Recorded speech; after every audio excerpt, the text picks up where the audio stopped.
dibahagikan kepada 4 bahagian kerana rasionalnya untuk dua bahagian. Debu. Ingat debu boleh tak tu dengan rasional tangan kita. Ya. Ada debu tak di juga tak boleh. Debu yang belum digunakan lagi. Yang belum digunakan lagi. Kemudian kita bagi kepada 4 rasionalnya untuk digunakan sebanyak 2 kali, iaitu sekali untuk disampaikan kepada muka dengan menggunakan 12 tangan.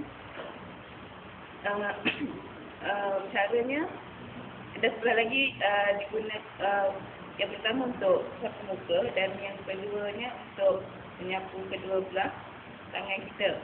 Okey, untuk yang pertama kita rekangkan jari, kemudian lekapkan kepada debu tersebut.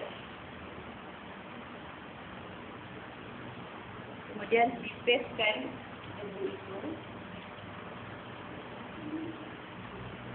Okey, sampai niat atau pasal niat.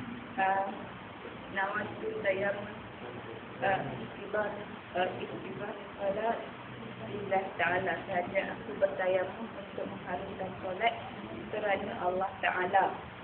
Dan satu, semoga dengan menggunakan dengan meletakkan dua jari di hadapan sini, di sebelah sini.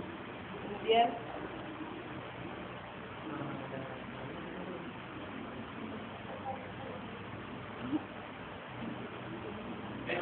Kan tak berat. Kamu suruh ke atas. Boleh dari atas ke bawah. okey, dari atas ke bawah. Okey, dah. Okey,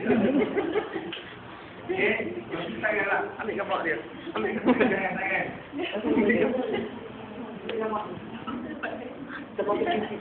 Oh, lama tangan tu. Okey. Dan untuk tangan pula, proses yang sama. Tipeskan. Okey.